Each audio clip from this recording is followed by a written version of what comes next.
Bom dia, pessoal. Primeiramente, agradeço a todos que chegaram aqui no horário para a gente discutir esse tema da reforma tributária. Algumas pessoas não estão chegando, mas, enfim, a gente tem aí uma horinha e pouco para discutir o tema. A ideia é fazer uma introdução do assunto, colocar para vocês um pouco do que a gente já tem até agora em termos de reforma tributária. Na verdade, esse é um tema que vem sendo discutido há muito tempo, não é algo recente, né? Na verdade, assim, a reforma tributária, a PEC 45, a PEC 110, que são as propostas de emendas constitucionais que geraram o que hoje se discute no Congresso, elas estão, na verdade, elas são muito antigas, e ganharam força a discussão dessas PECs no governo passado, no governo Bolsonaro, e agora o governo atual está dando sequência no esforço para aprovação disso. Vamos falar aqui um pouco do que está sendo alterado, tá? O que está sendo discutido nesse momento e vai ser aprovado. Se não for aprovado agora em dezembro, vai ser aprovado no início do ano que vem, mas bem provável que seja aprovado em dezembro ainda. E o que vai ficar por aprovar, né? Porque muita gente acha que quando a gente fala em proposta de emenda constitucional, nós estamos falando em trocar todo o sistema tributário, estamos interessados em saber qual é a alíquota que eu vou pagar, qual é o imposto que eu vou pagar. Enfim, eu vou mostrar hoje aqui para vocês o que já está na mesa, o que vai vir para a mesa e o que sequer vai entrar na mesa nessa discussão, pelo menos por enquanto. Tá? Então, esse o cronograma da nossa discussão. E, naturalmente, quem tiver qualquer questionamento, fica à vontade, coloca aí no chat, faz a pergunta e a gente, na medida do possível, naturalmente, tenta responder. O que a gente não conseguir aqui por falta de tempo, a gente manda depois por e-mail, enfim, a gente dá um jeito aí de fazer a informação chegar para vocês. Então, a primeira provocação que eu faço, e já para começar essa nossa conversa de hoje, a gente precisa de uma reforma tributária? O Brasil precisa de uma reforma tributária? As empresas, elas precisam de uma reforma tributária? Essa é a primeira pergunta. Todo mundo fala de plano que sim, que a gente precisa de uma reforma tributária, que a reforma tributária vai resolver um problema de competitividade do país, que a reforma tributária vai gerar menos custos para as empresas, enfim, e por aí vai. Será que isso é verdade? Será que a gente precisa? Em que nível que a gente precisa? Então, antes da gente começar a discutir isso, vamos pensar primeiro em quais são os problemas que a gente tem. Porque, assim, se eu quero reformar algo, é porque o que eu tenho não está bom, né? Eu estou insatisfeito com o que está disponível, o que está à mão hoje. Eu quero mudar, eu quero reformar. Então, vamos tentar entender o que é ruim hoje no nosso sistema, para a gente entender o seguinte: olha, a reforma que eu vou fazer vai resolver minha vida ou não? Então, assim, vamos lá. Eu não tenho dúvida que a reforma é necessária. Que uma reforma tributária é necessária, que alguma reforma tributária é necessária. Assim como é necessária a reforma trabalhista, uma reforma administrativa, e uma série de outras reformas.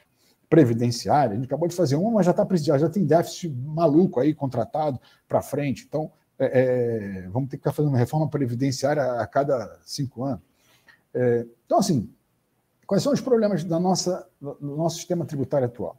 Então, assim, acho que o primeiro problema que todo empresário experimenta é uma legislação confusa, uma série de tributos, uma quantidade grande de tributos, uma legislação, cada estado tem a sua, cada município tem a sua, e não basta a lei, além das leis, eu tenho instrução normativa, portaria, e por aí vai. Eu tenho um monte de gente tentando legislar, Receita Federal legislando, Receita Estadual legislando, Receita Municipal legislando, e por aí vai. Então, assim, essa é uma primeira questão, uma legislação confusa que a gente tem, muita gente tributando a mesma coisa, Um outro problema que a gente tem é a quantidade de tributos, né? O nosso sistema ele não é fácil, a gente tem uma série de tributos. Eu tenho um tributo para circular mercadoria, eu tenho um tributo para... Estou só falando das empresas, tá? Não estou nem falando do resto. Eu tenho um tributo para produto industrializado, eu tenho um produto para serviço, eu tenho um tributo que é sobre faturamento, algumas contribuições que são sobre faturamento, PIS/COFINS, eu tenho tributo sobre o lucro, imposto de renda, contribuição social, por aí vai, fora aqueles outros tributos todos que a gente conhece, que é sobre veículos, sobre propriedade urbana, propriedade rural, sobre movimentação financeira, contratação de câmbio, de seguro, e por aí vai. Né? A gente fica aqui contando a quantidade de tributos, a gente vai alcançar algumas dezenas. Essa é uma outra questão, é a quantidade de tributos que a gente tem. Um outro problema também, que esse talvez seja um dos, na minha ótica pelo menos, é um dos mais graves, é a quantidade absurda de obrigações acessórias que as empresas são obrigadas a cumprir. Então, não basta pagar o tributo, não basta ter que interpretar a lei tributária. O empresário não precisa, a empresa não precisa entregar declaração disso, declaração daquilo outro, e é SPED, e é declaração, é SF, é SCD, é uma sopa de letras de declarações, os contadores conhecem bem isso tudo. Cria um caos, consome um tempo absurdo na apuração, porque quando a gente fala no Brasil leva-se não sei quantos dias para apurar os tributos, não é para apurar os tributos, é para apurar os tributos e para cumprir tudo que o fisco exige da empresa no que se refere a envio de informações para que ele, fisco, confira os tributos. Só isso, só isso não, né? Mas, sobretudo, essa questão das obrigações acessórias é o que consome tempo, é o que gera custo para as empresas. Então, assim, fora a carga tributária, que muita gente acha alta, aí já não é um problema do sistema em si.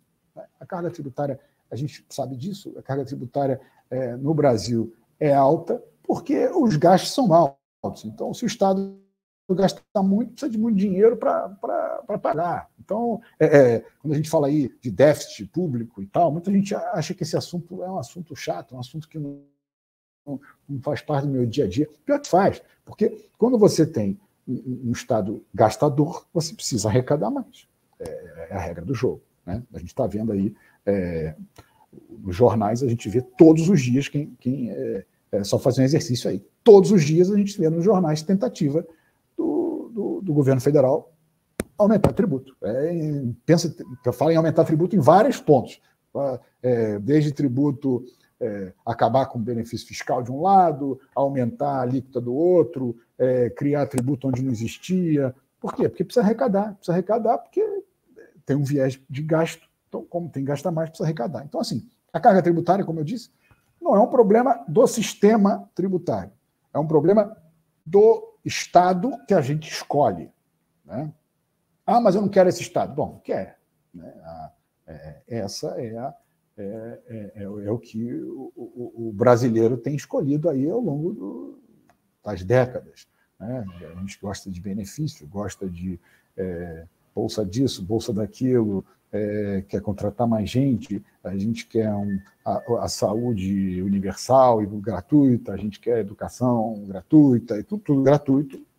A gente sabe que não tem almoço grátis, né? No final do dia alguém paga essa conta e quem paga essa conta são os contribuintes, né?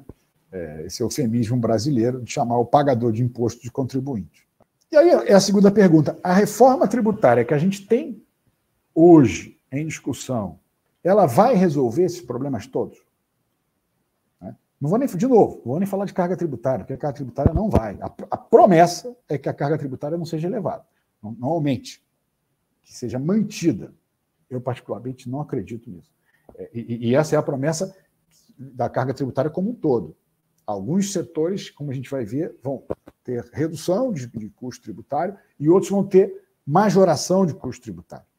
Então, já adianto aqui, para dar já um spoiler, a indústria vai cair a tributação, o serviço vai aumentar a tributação, tá? E o comércio vai ficar ali no meio do caminho, vai depender, e fora outras situações pontuais que a gente também vai discutir um pouco aí hoje ao longo dessa nossa conversa. Então, a pergunta que a gente faz é: a reforma tributária atual, essa aí que a gente está discutindo, a PEC 45,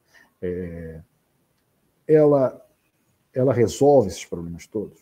E aí a gente vamos falar um pouco disso ao longo, como eu falei, da nossa exposição, mas eu já digo assim, alguns problemas resolve, muitos problemas ela deixa do jeito que está e ela cria outros problemas novos. Então, assim, se no final esse resultado vai ser positivo, confesso que não sei. Confesso que não sei. A gente tem visto aí na TV, nos jornais e tal, a reforma tributária vai ser muito boa, vai melhorar, vai não sei o quê. A maioria das pessoas que a gente conhece, enfim, eu estou no meio, a gente está no meio, que realmente são especialistas que entendem de tributação, estão com o pé atrás com essa reforma. Acham que não vai resolver os nossos problemas, vai criar outros problemas e boa parte dos problemas vai deixar do jeito que está. Então, por exemplo, vou dar aqui um exemplo de problemas resolvidos, problemas que vão ficar do jeito que estão e problemas que vão ser majorados. Um problema que a gente tem é um caos legislativo. Então, eu tenho uma legislação de ICMS no estado da Bahia, eu tenho outra legislação de ICMS no estado de Santa Catarina, eu tenho outra legislação de ICMS no estado de Tocantins.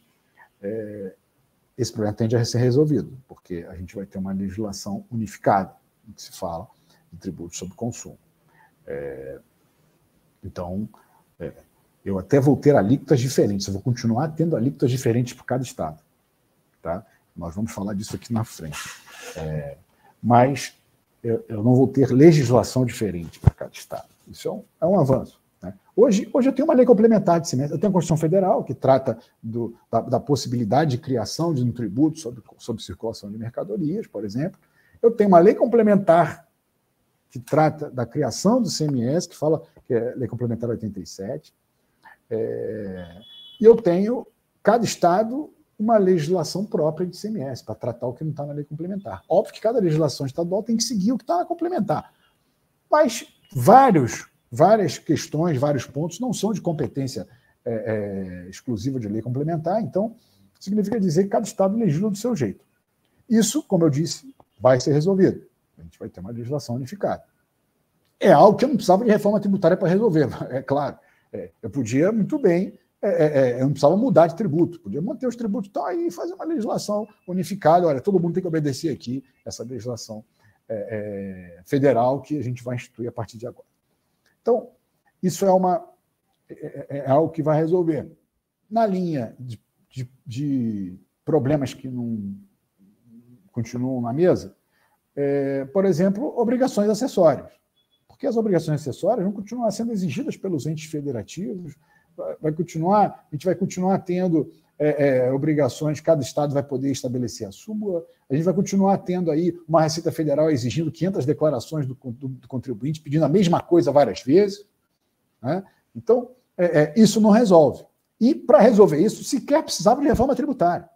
Aliás, nós tivemos publicado esse ano uma lei complementar de simplificação de obrigações acessórias, onde essa lei complementar previa pelo menos duas ações importantíssimas para resolver o problema da obrigação acessória, sem reforma tributária, sem nada disso, sem mexer em Constituição, sem mudar tributo, que era, acabar com esse negócio de cada estado tem a sua nota fiscal, nada disso. A nota fiscal criar um documento fiscal que valha para o Brasil inteiro. Era uma das ações que essa lei complementar previu. E a outra, essa então, era a melhor de todas. Unificava as obrigações acessórias. Você não podia pedir duas vezes a mesma coisa para o mesmo contribuinte. O Estado não podia pedir algo que já foi enviado para a Receita Federal e vice-versa. Então, unificava, criava uma declaração só, né? Ou até mais de uma, mas sem pedir as mesmas coisas em cada uma delas. Né? E, meus amigos, pasmem, o presidente vetou. Esses dois pontos, o presidente vetou. Né? Então, assim, o argumento para vetar foi o mais esdrúxulo possível. Foi, não, porque os contribuintes não vão se adaptar a uma troca de obrigações acessórias. Então, é aquilo. o contribuinte não vai se adaptar a uma simplificação. Ele gosta de sofrer, ele gosta de entregar várias declarações. Então, assim, é óbvio que não tem interesse, né? Essa miríade de obrigações acessórias, isso aí, por um lado, facilita a fiscalização, por outro lado, cria várias zonas cinzentas, e nessas zonas cinzentas acontece o que a gente tem visto hoje em dia, né? Tributos que são cobrados durante 20, 30 anos, aí chega lá no STF, a STF fala, olha, é inconstitucional, mas como vai ter um impacto muito grande para trás, essa minha decisão de constitucionalidade vale daqui para frente, né? A chamada modulação dos efeitos.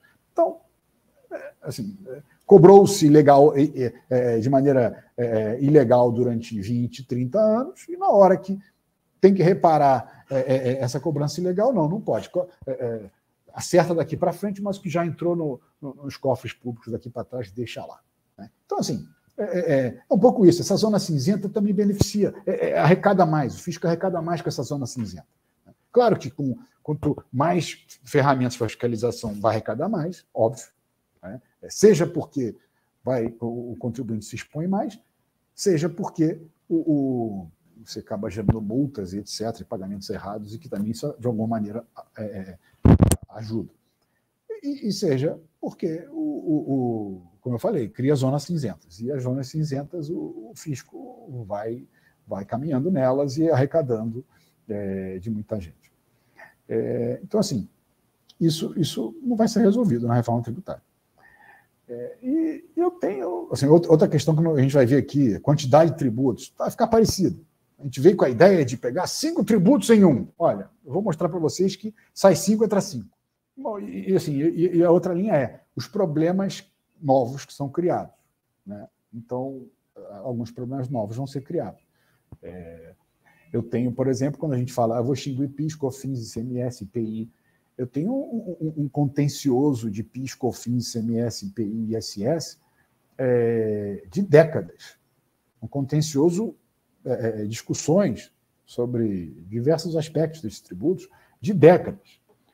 O ICMS existe desde antes da Constituição Federal de 88, mas, mudou bastante de 88 para cá. Então, eu tenho desde 88 discussão sobre ICMS, desde 88 discussão sobre IPI. IPI também é década de 60, mas eu estou pegando só a discussão com o regulamento constitucional atual. Então, eu tenho PIS, COFINS, as leis são de 2002 e 2003, então eu tenho 20 anos de discussão de PIS, COFINS. ISS também está na Constituição Federal, mas eu tenho a lei complementar de ISS nova de 2003 também, então eu tenho 20 anos de discussões de ISS. Eu vou pegar e vou zerar essas discussões todas. Então, eu tenho discussão de PIS, COFINS de 20 anos, de ISS de 20 anos, de quase 40 anos de discussão de ICMS, de IPI, e vou zerar isso. E vou começar do zero as discussões sobre CBS, IBS, Imposto Seletivo, CID, e por aí vai. Então, para nós, advogados e contadores, vai ser ótimo. Vai ter bastante trabalho aí pela frente. A gente vai poder ensinar nossa profissão para os nossos filhos, para os nossos netos, porque tem aí umas boas décadas para se ganhar dinheiro nessa área.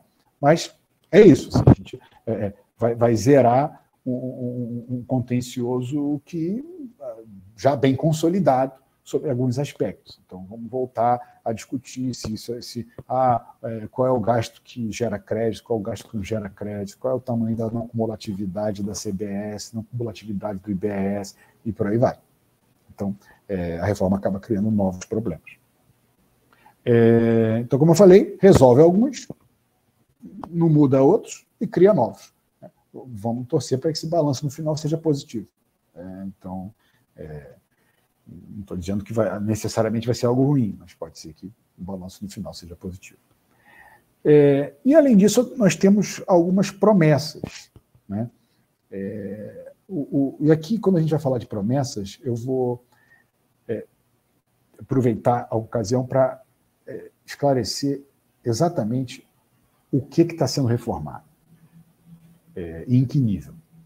A reforma é só de tributos sobre consumo.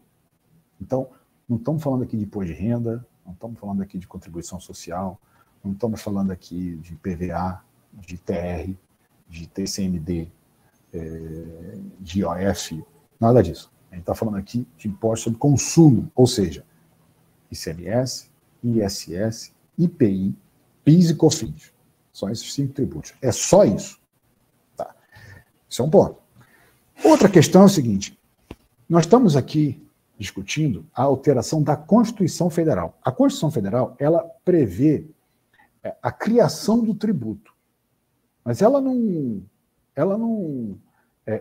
detalha como que, qual é a alíquota, por exemplo, como que eu uso o crédito, como que eu transfiro o crédito, qual é o vencimento, qual é a obrigação acessória que tem que ser entregue, o que eu coloco na nota fiscal. Nada disso está na Constituição Federal. Então, assim, o que a gente está discutindo aqui, o que está sendo, né, colocado, é uma PEC, uma proposta de emenda constitucional. Então, o que está sendo discutido é a criação dos tributos. Claro que, junto com a criação, vem alguns conceitos, a estruturação básica do tributo. Agora, vários detalhes não estão aqui nessa discussão. Isso vai ser depois, vai ser matéria de uma lei complementar, né, que vai vir, uma lei complementar que vai vir regulando uma série de questões que a gente vai ver aqui, o que ficou para a lei complementar. Por exemplo, a extensão da não cumulatividade, a forma de uso de crédito, e principalmente a alíquota. A gente não sabe nem qual é a alíquota desses tributos que a gente está criando, tá? Porque isso não é assunto da PEC. Assim como hoje, na Constituição Federal, não tem alíquota de ICMS, não tem alíquota de IPI, não tem alíquota de nada disso. Tá? As alíquotas estão definidas em outros instrumentos normativos. A reforma, ela tem uma carga também de promessas, ou seja, uma série de questões que podem vir a ser boas ou não, dependendo do que acontecer na lei complementar, dependendo do que acontecer na legislação, na lei ordinária, dependendo do que acontecer na legislação infralegal, nas portarias, nas INs, nas ordens de serviço e por aí vai. Então, não há, como eu disse, um esgotamento da questão com a PEC. A PEC é o início de um caminho. É o início de um caminho. E, assim, para a gente acabar aqui essa fase, essa nossa introdução, como eu já falei, a carga tributária é algo que não vai mudar. A promessa, aí é mais uma promessa, que a carga tributária seja mantida constante. Né? A PEC, inclusive, ela traz um dispositivo nesse sentido, o Tribunal de Contas fazer sempre a conta da carga tributária para mantê-la constante, não fazer aumentar, né? E nem diminuir, claro. Mas, como eu falei, eu particularmente não acredito nisso. Né? Raras foram as vezes que a gente viu alguma mudança tributária que reduziu o tributo. Isso num país como o Brasil, que, de novo, cada vez gasta mais, cada vez precisa mais receita. Sobretudo quando a gente quer resolver nossos problemas pelo lado da receita, não pelo lado da despesa. Né? Então, se toda pessoa pudesse aumentar seu salário quando o cartão de crédito começa a estourar, seria fácil, ela não ia pensar nem 2 vezes, ela ia aumentar o salário no lugar de parar de gastar dinheiro. Então, é o que acontece aí no dia a dia. Bom, eu vou começar aqui, então, a passar uns slides para vocês. Uma primeira discussão que a gente coloca aí é a seguinte: bom, a PEC, então, ela cria um novo IVA, um novo Imposto sobre Valor Agregado. Né? O que é um IVA? Né? Vamos primeiro falar rapidamente sobre isso para ficar claro. A gente já tem um IVA hoje. Então, assim, como o nome já ajuda, IVA é um imposto que você paga em cima do valor que você agregou a um produto ou serviço. Então, quando você compra um produto ou serviço, ele já tem tributo. Se você vai consumir, você é o contribuinte, você é o contribuinte de fato. Você vai lá e você não vai passar isso para frente, não vai passar para ninguém, você vai consumir aquilo e você arcou com os tributos. Então, se for lá na loja, como for lá na ótica, comprou um óculos, pronto. você pagou todos os tributos ali, você não vai passar isso para frente, não vai fazer nada. Agora, aquele lojista lá, que te vendeu o óculos, ele comprou esse óculos da fábrica, né? Já veio com tributo, que a fábrica pagou lá tributo, e quando ele vende para você, ele vai botar um valor em cima, um valor que, naturalmente, ali dentro vai estar os custos que ele tem, o aluguel, o funcionário, a luz, os tributos que vão incidir, ele vai colocar no preço e a mais a margem dele. Então, quando ele faz isso, ele está agregando um valor nesse produto. O IVA, então, é isso, é um tributo que incide sobre esse valor que é agregado. No Brasil existe já isso? Existe, é o ICMS, é um caso clássico de imposto sobre valor agregado. O IPI, embora só incida na saída da indústria, depois ele não incide mais, mas a indústria compra a matéria-prima, agrega valor, transforma num produto acabado e vende. Quando ela faz isso, ela paga esse IPI em cima desse valor agregado. O ISS também, você agrega valor e coloca. O PIS/COFINS.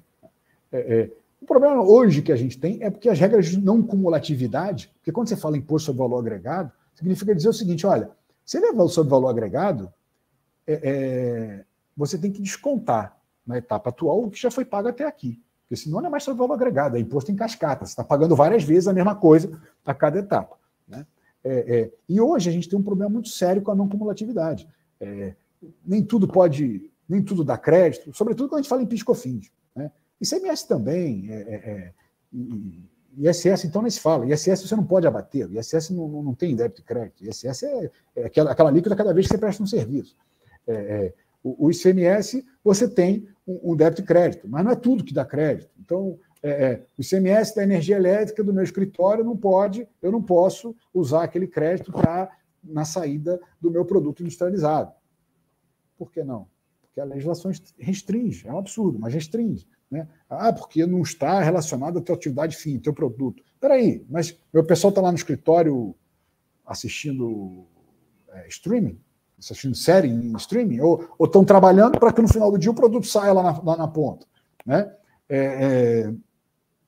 O IPI é parecido. Se você comprar, se a indústria comprar algo que eventualmente tenha IPI e não vá para a sua produção ali, para a sua ponta da produção, não pode tomar crédito. PIS/COFINS também. A gente tem uma limitação de PIS, não é tudo que dá crédito PIS/COFINS. Você contrata o contador pagou PIS/COFINS, o preço dele tem PIS/COFINS, e você não pode usar PIS/COFINS do contador, na nota do contador, porque não está ligado à tua atividade fim. Poxa, mas não está? Será que não está? Para que você tem contador? Se você não tivesse empresa, tinha contador? Então, hoje a gente tem uma não cumulatividade muito travada. Tá? Então, quando a gente trava essa não cumulatividade, a gente começa a pagar mais imposto que deveria. Então, assim, dá uma olhada nesse slide aqui. A gente pegou aqui um exemplo qualquer de um produto que sai do produtor, vem para a fábrica, depois vem para o atacado e no final vem no varejo. Né? Então, pegamos aqui um exemplo de ICMS, mas isso aqui vale para qualquer tributo não cumulativo e vai valer para o IBS, o CBS, futuros, etc. Então, vamos lá, eu paguei, a minha primeira nota fiscal, destaquei 20, paguei 20. Aí, na segunda nota fiscal, eu destaquei 30 e paguei 10, porque 30 menos meu crédito de 20. Na terceira, destaquei 50 e paguei 20, porque é 50 menos meu crédito de 30. E por aí vai. A última nota fiscal, eu tenho um destaque de 60. Está lá 60. E eu paguei, se eu somar aqui tudo que eu paguei, dá 60 também. Então, quando eu tenho uma não cumulatividade que funciona, né? Quando eu tenho uma não cumulatividade que funciona, o que eu pago ao longo de toda a cadeia bate com o valor que é final, cobrado do lado do consumidor, porque aquele consumidor, é a história do óculos que eu contei para vocês. Quando ele comprar o óculos, é ele, consumidor, que vai assumir o custo disso tudo aí, como é um IVA normal, né? Como tem que ser num IVA. É um imposto que você vai jogando para frente. Agora, quando eu tenho uma não cumulatividade capenga, com exceções, a coisa começa a dar errado. Então, eu peguei aqui um exemplo, mesmo exemplo. Imagina aqui, isso aqui é um exemplo sério, tá? Isso acontece na nossa legislação. É exatamente a mesma cadeia anterior, só que aqui, ó, nesse atacado, aquela empresa tinha lá uma espécie de isenção qualquer, um regime especial qualquer. Então, ele não destacou ICMS na saída, Então, o ICMS pago dele foi 0, maravilha, mas ele não destaca ICMS na saída. Quando isso acontece, nossa legislação não permite que o elo da cadeia seguinte aproveite crédito ICMS, porque o argumento é, não, mas não tinha imposto na operação anterior. Né? Ora, tinha isenção, existe incidência de imposto na isenção. Né? A lei, o imposto incide, mas a lei foi lá e falou, olha, você aqui, SP atacado, você não precisa pagar. Então, tinha, mas a lei deixou aquele contribuinte ali no meio não pagar, mas tinha. Né? E aí, quando eu vou e restringo, de alguma maneira, o aproveitamento desse crédito, né, esse elo da cadeia aqui vai pagar o que esse cara aqui não pagou, o atacado, e vai pagar o do produtor de novo. Então, fazendo essa conta aqui, ó, no final eu tenho uma nota fiscal de 60, destacado, mas eu tenho, se eu somar aqui tudo que foi pago, eu tenho um total de ICMS pago de 80.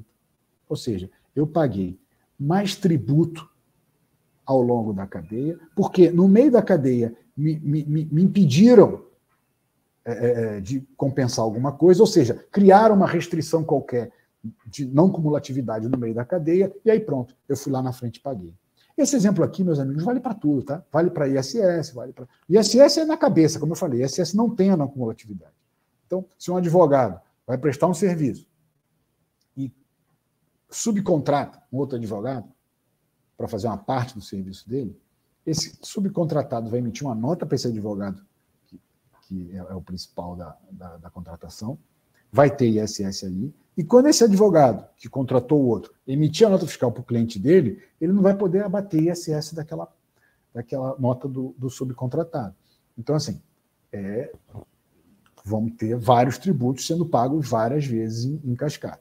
Então, assim, esse é o problema de uma não cumulatividade capenga, cheia de restrições, né? Como a gente tem hoje. Hoje a nossa não cumulatividade é assim. Então a gente tem um IVA, mas capenga, cheio de restrições. Né? A ideia, qual é? A ideia é eu passar a ter um IVA que conserte um pouco isso.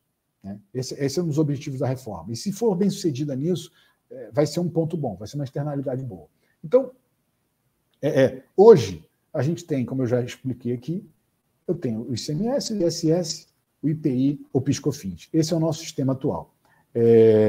E a ideia, então, é a gente passar para um sistema onde eu substitua esses tributos todos. A ideia inicial era substituir isso tudo por um só. Né? Esse é o IBS.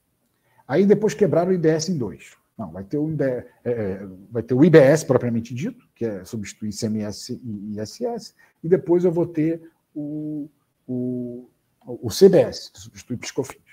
Só que aí depois, peraí, mas vamos criar um imposto seletivo, que é para produtos que façam mal à saúde, etc. E tal. E aí depois, para preservar a Zona Franca de Manaus, criamos um puxadinho, que é uma CID, incidente sobre produtos industrializados. Então, como eu mostrei aí, a gente tem o IBS e o CBS, que são similares, tá? E a ideia está aí, esse quadrinho. A ideia, como eu falei, inicial, que era substituir 5 tributos em um, acabou que foi sendo alterada, e o que a gente tem hoje é o seguinte: eu tenho aqui PIS/COFINS, que, embora sejam 2 tributos, a gente considera um só, porque é a mesma base, alíquotas diferentes, mas mesma base, mesma hipótese de incidência, tudo igual. Até a lei dos dois, 10.637 do PIS, a 10.833 do COFINS, até as leis são idênticas. Artigo 1º de uma é igualzinho da primeira da segunda, o segundo, por aí vai. Elas mudam em questões, lá no finalzinho, em questões que não têm a ver com o tributo em si. Então, eu tenho aqui um PIS/COFINS, que vai ser substituído por uma CBS. Eu tenho aqui o IPI, que é o Imposto sobre Produtos Industrializados, incidente nas indústrias, na saída do produto industrializado, que ele deixa de existir e eu passo a ter Primeiro, um imposto seletivo, que vai incidir sobre produtos que... sobre armas, munições, talvez bebidas alcoólicas e por aí vai. Né? De novo, quem vai definir isso é a lei complementar. E, no Senado, inventaram essa CID, essa Contribuição de Intervenção do Domínio Econômico, para proteger os produtos da Zona Franca de Manaus. Então, qual é a ideia dessa CID aí? Como o IPI deixa de existir, e um dos grandes benefícios da Zona Franca de Manaus é não pagar IPI, né? O pessoal da Zona de Manaus gritou. Né? Então, poxa, mas eu vou perder a competitividade, etc. E tal. E como pegava mal você botar imposto seletivo nos produtos que são feitos lá na Zona Franca de Manaus? A Zona Franca de Manaus faz motocicleta, faz bicicleta, faz relógio, faz joia. Joia tem menos problemático, mas imagina aí, eu botar imposto seletivo, que é um imposto que, né, também chamado de imposto do pecado, por exemplo, a bicicleta, que agora está na moda ser o ISD, né, bicicleta, o sujeito vai trabalhar de bicicleta, vai vir de Campo Grande até o centro, com 40 graus na sombra de bicicleta. Então, como é que eu vou botar um imposto seletivo em cima da bicicleta? Fica feio, né? Então, inventaram essa CID, que é uma contribuição de intervenção do domínio econômico, ou seja, uma contribuição para tributar os produtos que são feitos na Zona Franca de Manaus. Não são todos. Pelo menos tem isso. O IPI era em todos. Né? Essa aqui é só nos que são feitos na Zona Franca de Manaus, que eventualmente sejam feitos fora da Zona Franca de Manaus, ou que sejam importados. Então, eu vou ter aí meio que uma substituição do IPI por 2. Né? Aí eu tenho o ICMS e o ISS, que deixam de existir os dois e passam a existir o IBS, um tributo só para serviços e um tributo para serviço e circulação de mercadoria. Aqui já começa, né, a primeira, foi a gritaria do setor de serviço. O setor de serviço, eu acho que o lobby foi menor que o da indústria, por exemplo, porque você imagina, hoje o ISS de serviço é uma alíquota que varia entre 2% e 5%. Né? Tem uma alíquota mínima e uma alíquota máxima prevista na lei complementar. Aí cada município fixa a sua. O IBS, a gente ainda não sabe qual vai ser a alíquota, mas está se falando em uma alíquota total de CBS mais IBS de 30%. Então, você imagina, o serviço, uma empresa de serviço que tributava lucro presumido, que pagava 3,65% de PIS/COFINS, mais 5% de ISS, ou seja, 8,65%, essa empresa vai passar a pagar 30% de IBS mais CBS.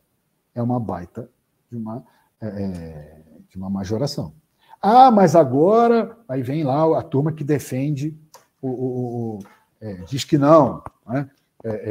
Sobretudo o atual assessor para a reforma tributária, o Bernardo Api, lá do governo federal. Não, mas estão desconsiderando que a não cumulatividade vai aumentar. Então, de um lado, o serviço vai poder tomar mais crédito. Qual?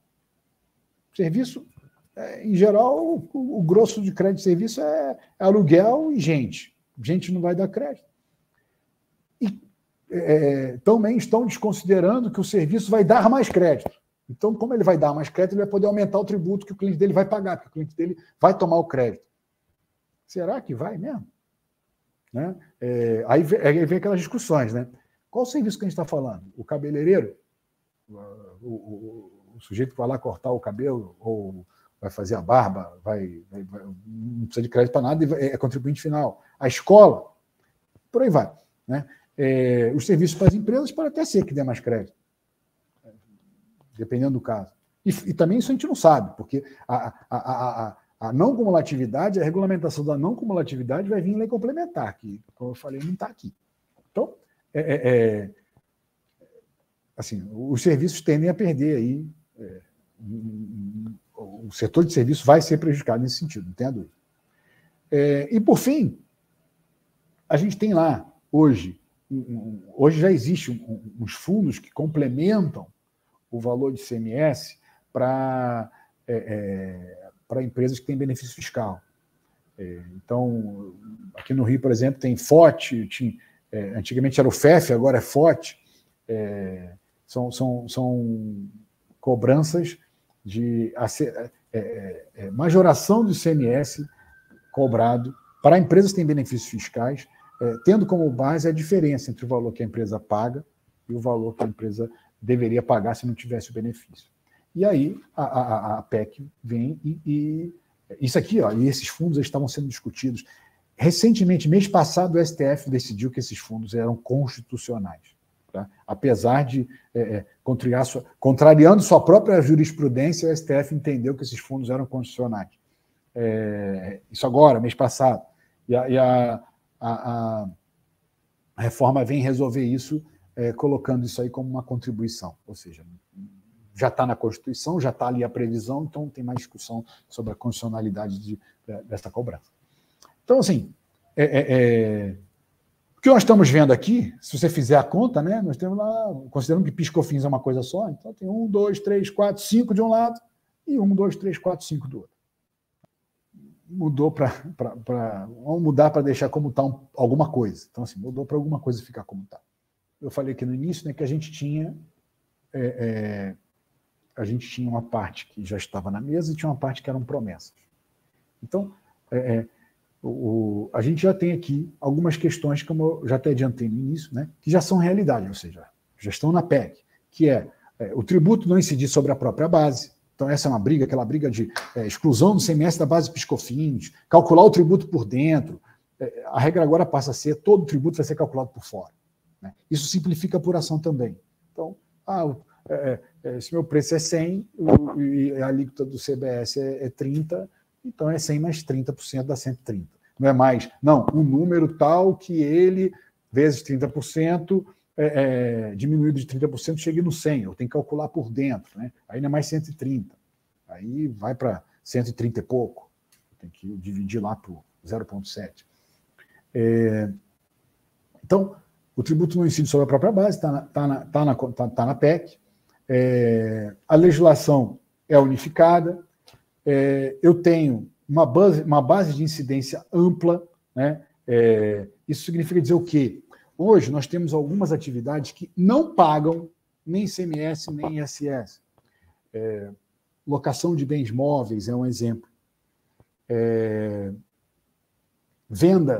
Compra e venda de imóveis é outro exemplo. Né?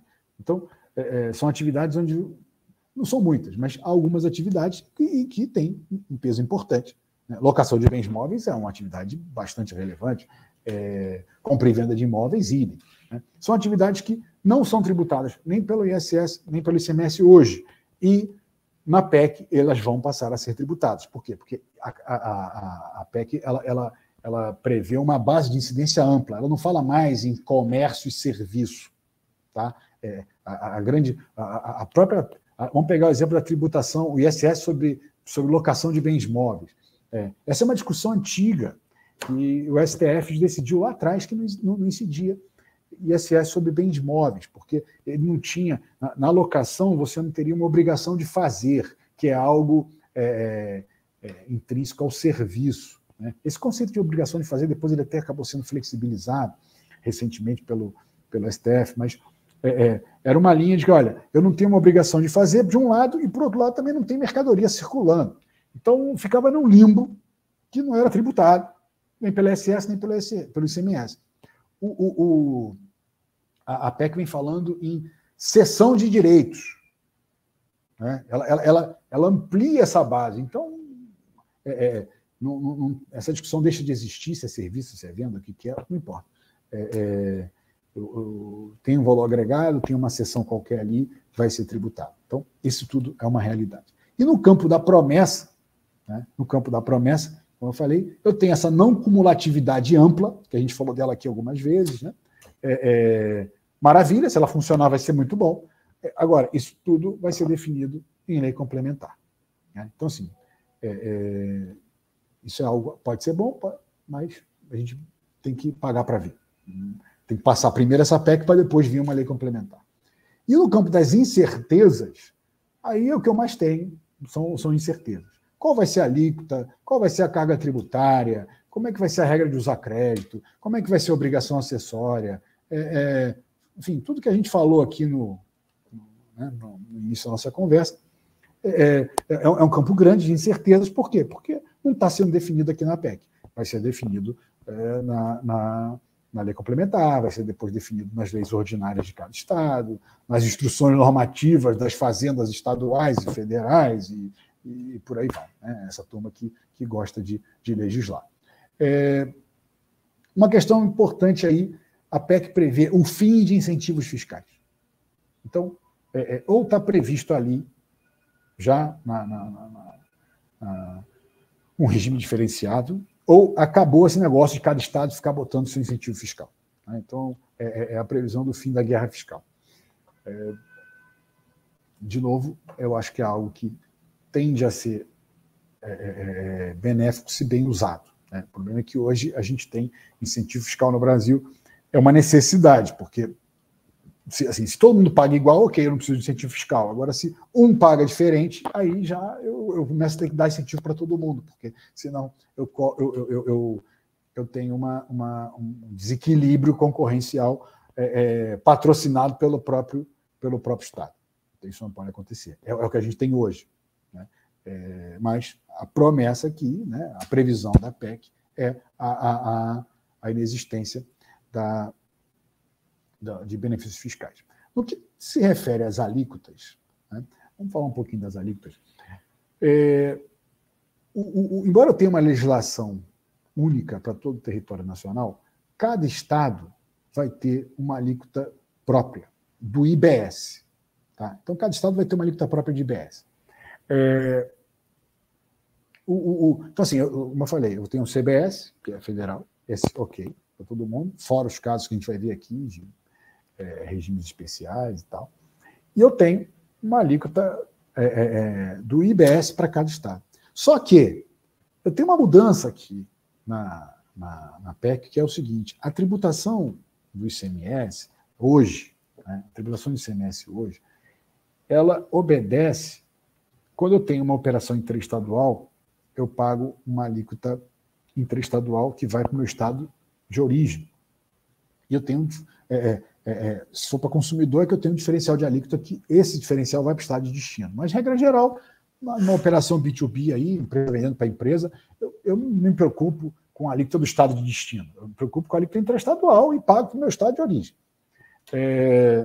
Agora, com a PEC, o IBS passa a ser pago no estado de destino, não mais de origem.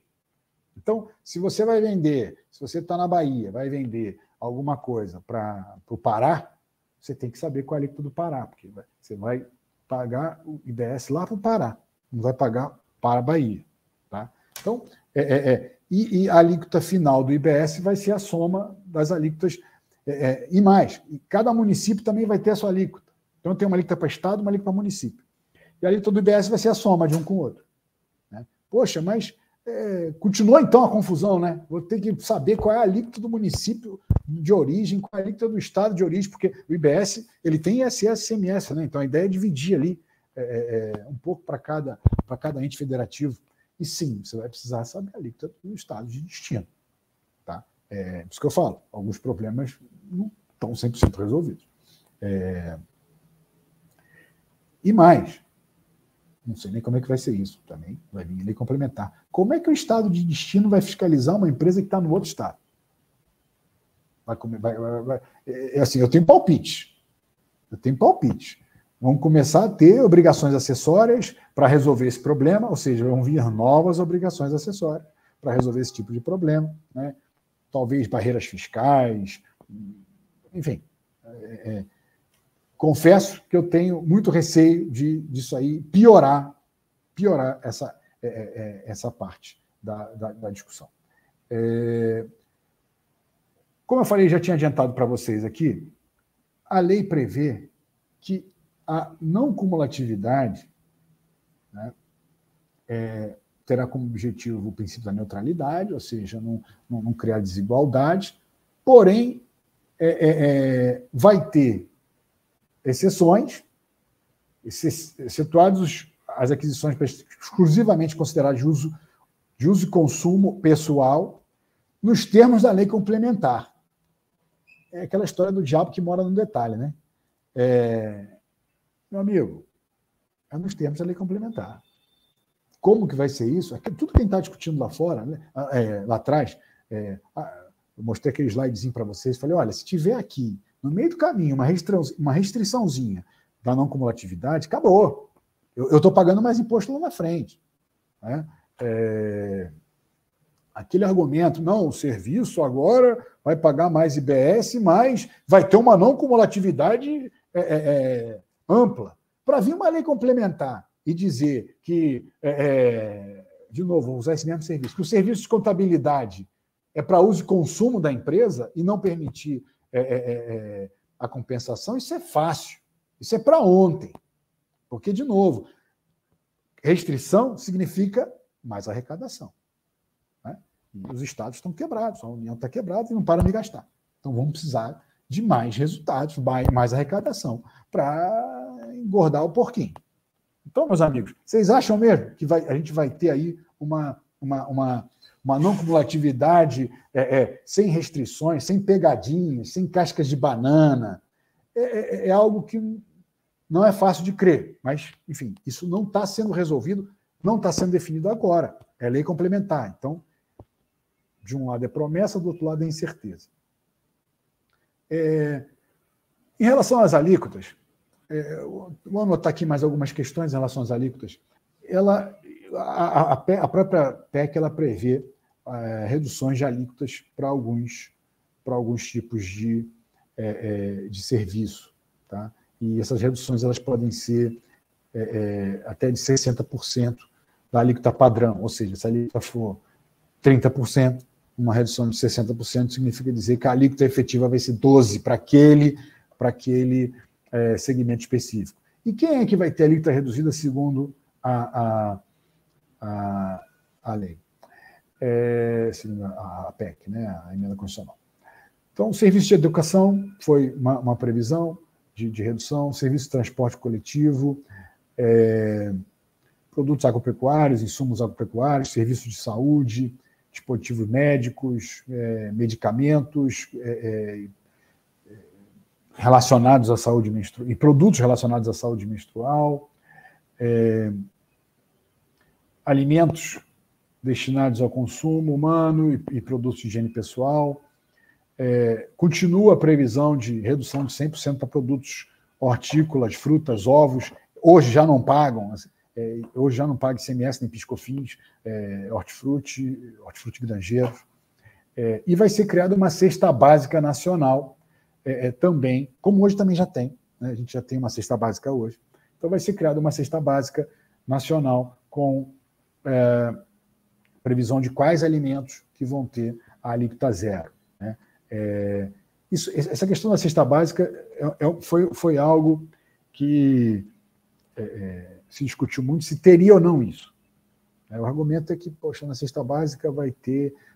É o que já tem hoje. Né? Então, por exemplo, eu tenho lá carne e paga 7%, mas é toda carne. Então, o bife, o azul, a picanha do gado o azul, não sei nem se fala assim, aquele gado japonês custa R$1.000 o quilo da picanha, vai ter a mesma isenção da carne de pescoço ali que tem um preço promocional.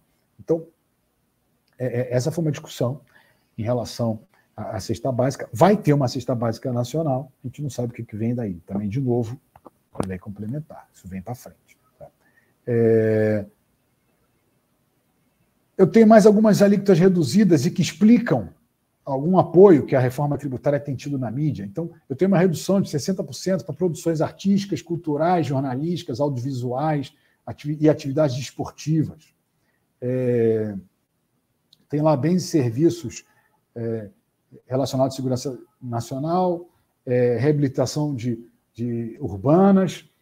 Em relação aqui a esse item, produções artísticas, né, a gente tem visto aí emissoras de TV, jornais, defendendo arduamente a reforma tributária. Assim, eles têm um lobbyzinho bom, né? Então, você vê que por que produção artística, produção artística tem de mais importante, sei lá, por exemplo, que o cabeleireiro, não sei, é mais útil ir ao cinema do que cortar o cabelo? Honestamente, a resposta é lobby pura e simples, e é por isso que a gente tem visto a mídia aí defendendo arduamente a reforma, porque é uma das beneficiadas. Isso aqui foi colocado, e aí para contadores e advogados, né, a gente agradece. Isso aqui também, óbvio que bom, e as profissões regulamentadas, mas não é só para contador e advogado, né? Isso foi colocado no Senado, uma redução de 30% na CBS e no IBS para as profissões regulamentadas. Então, assim, são aquelas profissões que o exercício ele é fiscalizado. Então, tem lá o conselho de fiscalização. E aqui entra médico, advogado, engenheiro, contador, arquiteto, e por aí vai. E também vai ter uma reduçãozinha aqui para eles. E eu tenho também regimes tributários específicos. São regimes com regras diferenciadas para determinados produtos e serviços. Se antes a gente falou em atividades específicas, né, ele está falando da atividade, alguns produtos estavam lá, mas a gente falava basicamente das atividades, aqui nós vamos falar dos produtos. Então, nós temos regimes tributários para alguns produtos. Então, temos lá regime tributário específico para combustível e lubrificante, que já tem hoje também. Né? Eu tenho um sistema monofásico de PIS/COFINS e ICMS hoje para combustível e lubrificante. Você já paga logo no início da cadeia. Serviço financeiro, mais um motivo. O mercado financeiro tem apoiado com muito ardor essa reforma tributária, porque eles vão ter uma redução de tributação. Então, tem uma previsão de regime especial para serviços financeiros. Eu tenho a previsão para operação com bens imóveis. Então, aquilo que eu falei, hoje, compra e venda de imóvel não paga nem ICMS, nem ISS. Vai passar a pagar IBS e CBS. Mas tem uma previsão de redução. Tá? O problema dessa redução aqui nos bens imóveis, isso aí vale a gente anotar, é o seguinte: o contribuinte vai poder escolher se quer a redução ou não. Se ele quiser a redução, ele vai ter uma limitação nas regras de creditamento lá na frente. Se ele não quiser a redução, aí não tem limitação de regra. Então, assim, hoje, por exemplo, isso é utilizado com alguma frequência em algum planejamento tributário. Então, eu tenho uma empresa que tem lá aluga um imóvel, né? Aluga um imóvel para uma empresa do mesmo grupo, uma holding do grupo, aluga um imóvel para uma empresa operacional do grupo. Hoje já não dá crédito ICMS e ISS, né? Porque não tem no aluguel, mas dá crédito PIS/COFINS. Com a CBS e IBS, eu vou optar, ou eu opto por pagar o IBS cheio de um lado e vou pagar do outro lado também, né? Ou vou optar por ter uma redução, que vai ter uma redução do outro lado, e essa operação, o benefício dessa operação vai cair um pouco. Continua sendo boa em relação ao imposto de renda e contribuição social, mas ele cai um pouco em relação ao que é hoje, porque se eu usar o regime especial, eu também tenho uma alteração na possibilidade de crédito. Seguindo aí, compras governamentais, eu tenho previsão, cooperativas, também eu vou ter uma previsão de regimes específicos. Tenho previsão de regime específico para hotelaria, parques de diversão, bares, restaurantes, sociedade anônima de futebol, aviação, né? Compra de bens de capital, regimes aduaneiros especiais. Então, assim, isso é um ponto aqui importante. Hoje, o setor, por exemplo, de bares, restaurantes, padarias, não paga ICMS, débito e crédito. Ou está no Simples, né? Ou paga ICMS, pode pagar. Existe regime especial, todos os estados têm praticamente regime especial para pagar uma alíquota fixa de ICMS que existe hoje. Então, há previsão para que esse segmento passe a ter uma alíquota passe a ter uma alíquota também especial. Tá? Bom, mais alguns pontos aqui da reforma, para a gente passar. Eu tenho uma previsão de créditos presumidos para adquirentes de insumos de produtor rural, adquirentes de serviço de transportador autônomo, pessoa física. Isso é bom, sobretudo para as empresas transportadoras que usam lá o TAC, né, o transportador autônomo de cargas. Tem previsão de crédito presumido na aquisição de reciclagem e na aquisição de imóveis usados de pessoa física. Então, assim, como eu te falei, não vamos ter mais possibilidade de incentivos fiscais, mas a PEC buscou trazer já para a Constituição Federal todas as ocasiões em que o incentivo fiscal fazia sentido, um regime especial fazia sentido, então ele vai estar já previsto aqui, na própria Constituição. Eu não vou ter uma permissão para os estados saírem por aí legislando. Tem também a previsão do cashback. Né? O cashback vai ser regulamentado ainda. Ele, que é isso? O nome já ajuda, né? Hoje em dia todo mundo está acostumado com isso.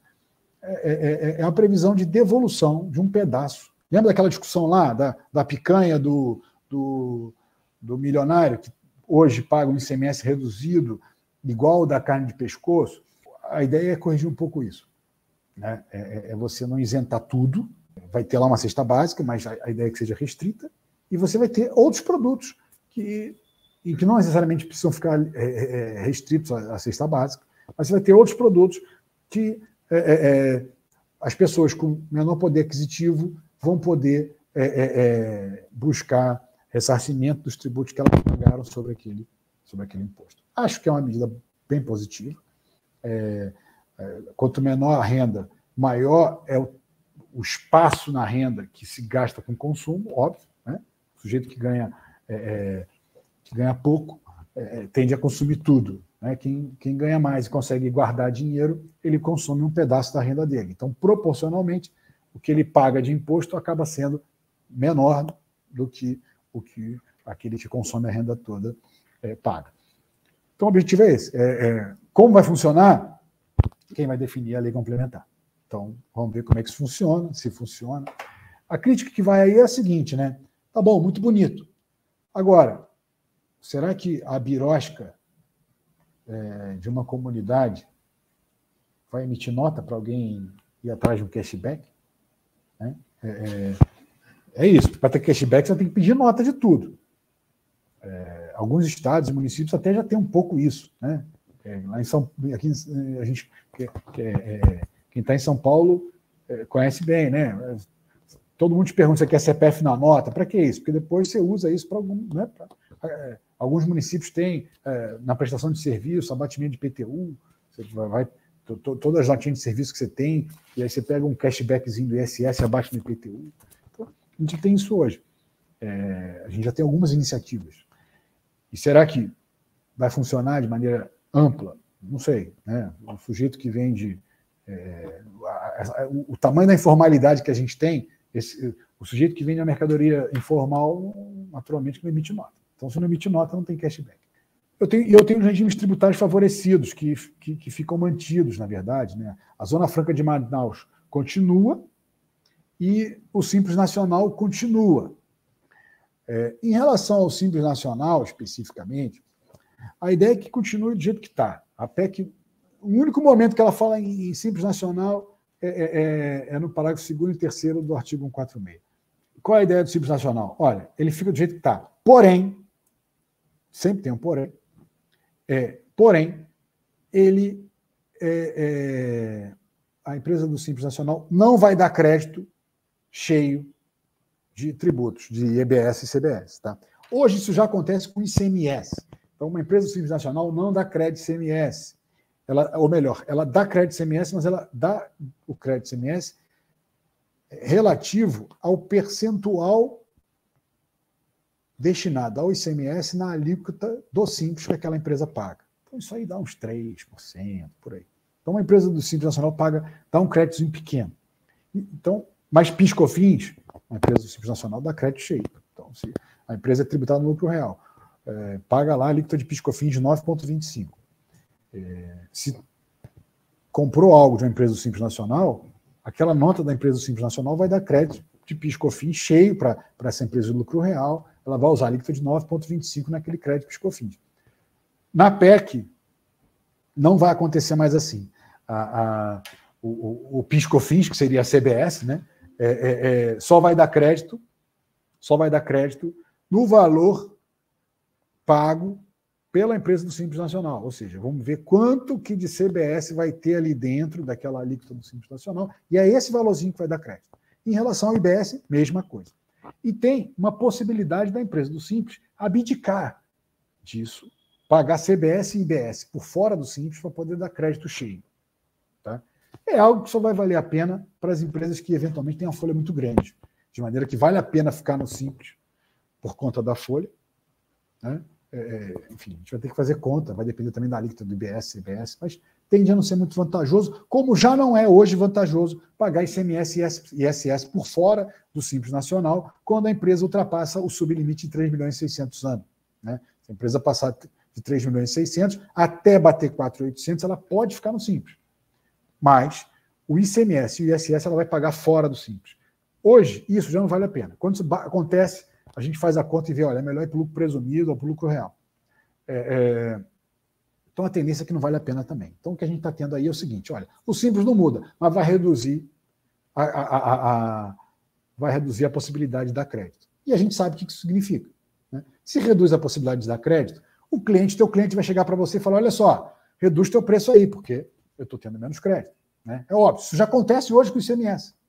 O ICMS hoje é exatamente assim. Eu tenho se eu vendo para um cliente que apura ICMS e eu não estou dando crédito cheio para ele, ele vai exigir que meu preço seja menor do que alguém que está me dando um crédito cheio para ele, óbvio. Né? Porque a gente sabe que custo não é o preço que eu pago. Custo é o preço que eu pago menos os tributos recuperados. Então, se ele não tem crédito comigo, ele vai exigir que eu caia meu preço. Então, assim, em relação ao Simples, esse é o único ponto, única questão da PEC. Bom, passando aí mais alguns pontos. O imposto seletivo, eu já falei dele, é um imposto da União que vai ser incidente sobre produtos prejudiciais à saúde e ao meio ambiente. As alíquotas podem ser alteradas pelo Poder Executivo, como hoje já pode do IPI. Então, se eu quero desestimular o uso de um produto, eu vou lá e boto uma alíquota lá na Lua. Já acontece, por exemplo, cigarro paga uma alíquota muito alta de IPI, bebidas alcoólicas hoje já pagam tributo mais alto de IPI. Embora, nesse ponto, a gente podia ser como Portugal, que também você tem a tributação sobre consumo, sobre todas as bebidas alcoólicas, menos vinho, porque vinho é alimento, então lá vinho paga igual ao alimento. Né? Infelizmente, aqui no Brasil isso não vai acontecer.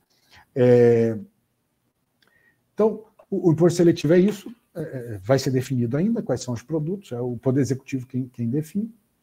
E a gente entra, então, como é que vai ser essa virada de chave? Né? Como é que eu vou sair do sistema que eu estou hoje para o sistema atual? Essa é outra pergunta que todo mundo quer saber. Né? Quando é que eu vou ter que me adaptar? A ideia é que a gente tenha uma mudança gradativa. E durante essa mudança, o manicômio tributário vai piorar, porque eu vou conviver com os dois sistemas. Então, essa é a ideia. Tá? Vou passar aqui a falar rapidamente, para depois a gente olhar no detalhe. A ideia é o seguinte, é eu ir com alíquotas simbólicas de CBS e IBS, para ver o que acontece, para ver como que se comporta a arrecadação, ao mesmo tempo que eu tenho os outros tributos todos funcionando normalmente. Tá? E depois eu vou reduzindo o que eu tenho hoje e aumentando o CBS e o IBS, até virar a chave completamente. Tá? Então, mas durante... e quanto tempo vai acontecer isso? Bom, a previsão começa em 2026, vai até 2032. Tenho aí um período de 6 anos de transição, se tudo der certo, se a PEC for aprovada em dezembro. Arriscado ficar para o ano que vem alterarem isso. Não sei, embora 2026 já coloque, já tem uma gordura aí. Mas essa é a ideia. Você tem um período aí de 6 anos de transição. Então, até 2020, aprovou a PEC semana que vem. O que acontece? O que eu tenho que fazer no ano que vem para me adaptar? Nada. Assim, não muda nada em 2024. 2025 também não muda nada. Começa a mudar em 2026, mesmo assim muito pouco, só simbólico. A mudança mesmo começa a pegar mais forte lá para 2029. Vou mostrar aqui no detalhe. Tá? Mas é óbvio, você já tem que ir fazendo suas contas, né? Essa é no final do dia o objetivo. Você não vai esperar chegar lá, o problema chegar no teu colo para você começar a resolver. Então, vamos aqui olhar como vai ser isso ano a ano. Então, como eu falei, em 2026 eu tenho uma alíquota simbólica de 1% de IBS mais CBS. Tá? Que vai ser 0,1 para o IBS, 0,9 para o CBS, e isso vai ser compensado com PIS/COFINS. Então, não vou ter aumento de carga tributária. Eu vou pagar isso, só que vai só complicar a vida do contador, porque, coitado, ele vai ter que apurar o que já faz hoje e mais IBS e CBS, e mais as obrigações acessórias que vão inventar aí no meio do caminho. Né? Então, como que eu falo? Vai piorar muito antes de melhorar alguma coisa. Aí, em 2027, eu tenho uma substituição. O PIS/COFINS deixa de existir e entra a CBS. Até aí, também não é algo que... Enfim, eu já tenho uma contribuição que incidia só sobre faturamento, vou continuar tendo, né? Que é só a federal, a CBS é só a federal. Né? E aí já começa a ter redução a zero de alíquotas de IPI. Então já vai reduzindo também. Em 2028, o IBS... ele começa a mudar um pouquinho, ele já vai aumentando. Já começa a aumentar o IBS. Né? Já começa a aumentar o IBS, que vai ser 10% da CBS. Então, aquele imposto no meio do caminho, ele começa a aumentar. Mas ICMS, ISS continuam funcionando. Em 2029, eu começo a reduzir ICMS e ISS e começa a aumentar o IBS. E os benefícios, quem tem benefício fiscal de ICMS, em 2029 vai começar a sentir diferença, porque os benefícios vão começar a cair também. Então, eu começo a cair benefício fiscal de ICMS, eu começo a cair ICMS e ISS, e eu começo a aumentar o meu IBS. Tá? E aí, em 2033, eu viro a chave em definitivo, se tudo der certo. Né? Eu viro a chave em definitivo. E aí, eu entro com UBS e CBS e morreu o ICMS, ISS e IPI. Então, assim, a gente tem aí um período de transição que até é razoavelmente elástico, né? Dá tempo aí de se adaptar. Assim, por outro lado, 6 anos é muito, mas não é muito. É muito, mas é pouco. Né? Porque, enquanto, de um lado, o fisco ele coloca ali um pouquinho de IBS, CBS, vai aumentando e vai aumentando, e à medida que vai reduzindo a tributação atual, os tributos atuais, ele faz isso para entender como é que vai funcionar a arrecadação e, com isso, calibrar a alíquota de CBS e IBS. Esse é o negócio. Hoje ninguém sabe qual é o valor da alíquota, justamente por isso, porque eu não sei qual é a alíquota necessária de IBS e CBS para fazer a carga tributária atual, pelo menos igualar a carga tributária atual. Né? Porque assim, eu vou ter o agro vai pagar um pouco mais, porque o agro hoje não paga nada, o agro vai pagar mais, a indústria vai pagar menos, o comércio vai pagar mais ou menos a mesma coisa, talvez um pouco menos, o ISS, o serviço vai pagar muito mais. Eu vou ter uma turma que não pagava, vai começar a pagar, que é o pessoal dos imóveis, o pessoal da alocação de bens móveis. Então, assim, eu vou ter uma mudança de cenário, de quem paga, quem não paga, quem paga mais, quem paga menos, né, em relação ao que eu tenho hoje. Então, daí essa alíquota simbólica para poder calibrar a alíquota, saber qual é a alíquota, entender como que se comporta a tributação para depois calibrar a alíquota. Né? Esse é o objetivo no final do dia.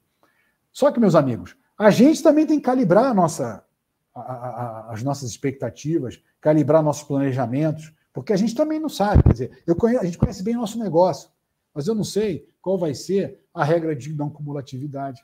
Eu não sei como que o meu cliente vai se comportar, se ele vai me pedir desconto ou não vai, se vai aceitar ou aumentar meu valor porque ele está recebendo crédito. Vai ter cliente que não vai entender isso. Até hoje tem cliente que não entende ST.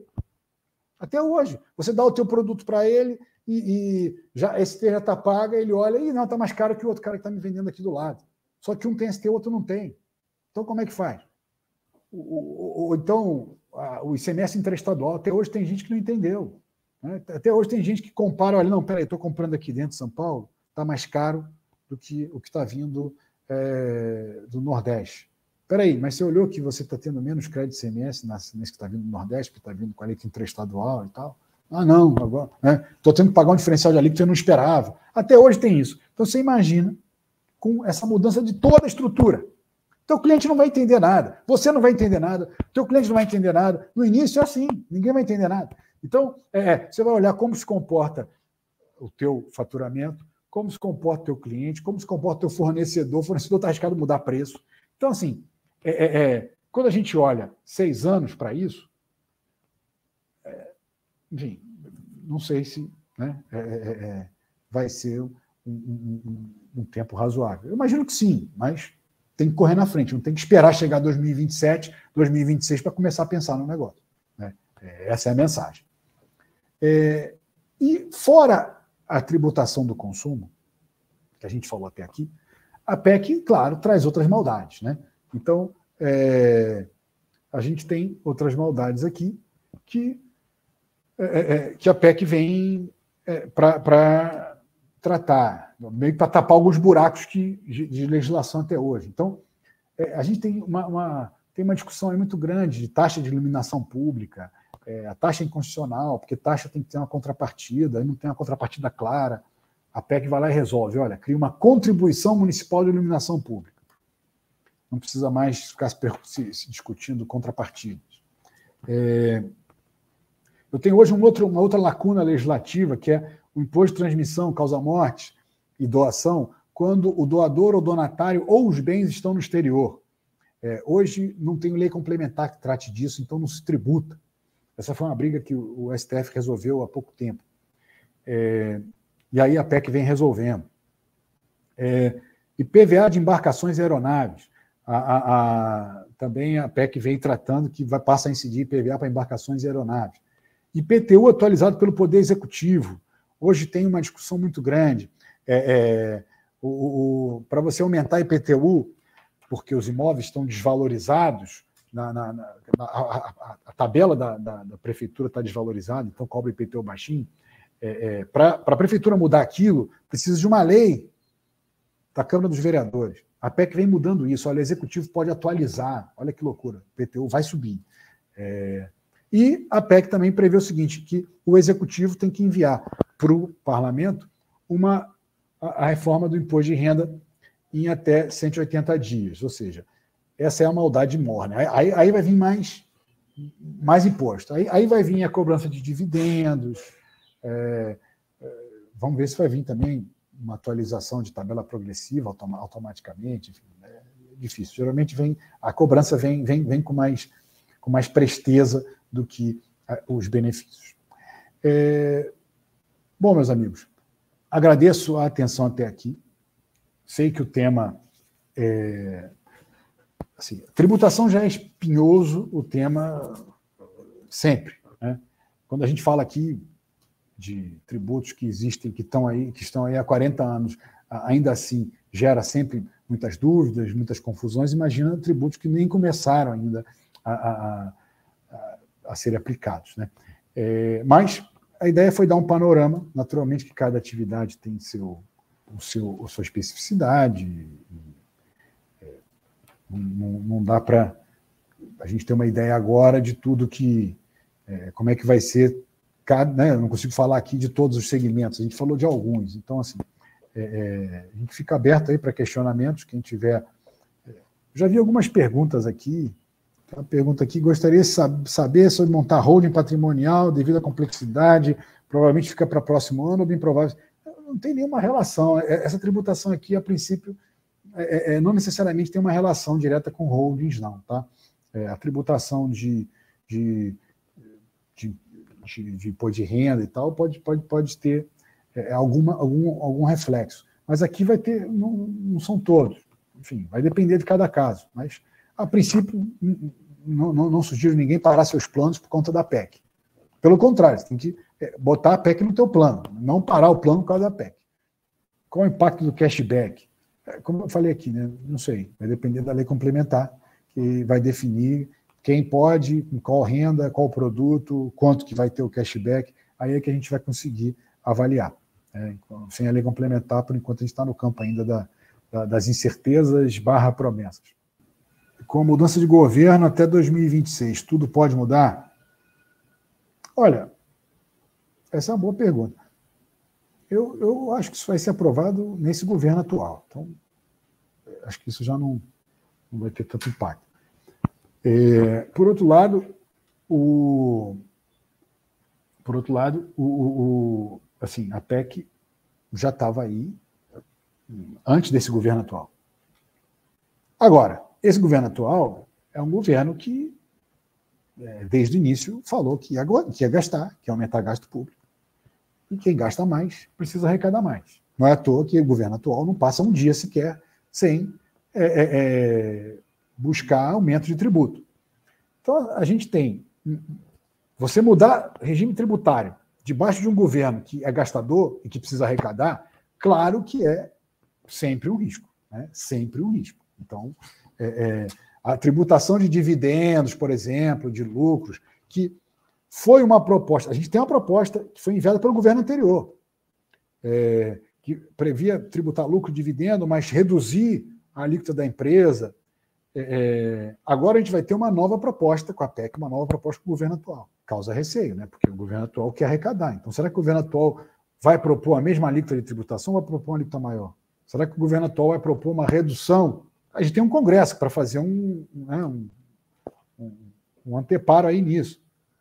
Mas, claro que influencia. Mas eu acho que até 2026, uma vez estando aprovado, aí eu acho que a mudança de governo não vai ter grandes efeitos. Claro que sempre pode ter uma mudança da PEC, pode ter uma mudança da lei complementar, pode ter uma prorrogação desses prazos todos que a gente falou aqui.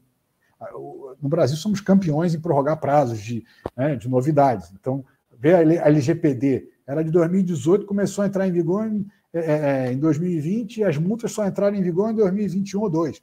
Então, é isso. Bom, eu acho que também nosso tempo a gente tinha prometido aí tomar 1h30 dos senhores, então a gente também está chegando no final da nossa apresentação. Quem tiver qualquer dúvida adicional, já nos conhece, pode utilizar aí os canais da Múltipla, da MSA, nos direcionar qualquer questionamento. Quem já é cliente, óbvio, está no dia a dia com a nossa equipe, e naturalmente, quem já é cliente nosso, tanto da Múltipla quanto da MSA, sabe que essa é a primeira de muito treinamento, muitas palestras, muitas conversas sobre esse tema. Né? A gente vai conversar muito sobre esse tema, a gente vai analisar individualmente os impactos, nós vamos conversar individualmente, não tem jeito. Né? A gente viu aí os prazos, viu que não é nada para amanhã, então muita coisa pode mudar, também não adianta a gente gastar um tempo grande em que a gente podia estar investindo em outras questões, enquanto a gente não tem algumas incertezas. Então, a PEC está para ser aprovada, ela acabou de passar no Senado, voltou para a Câmara, pode ser que seja mais alguns pontos alterados.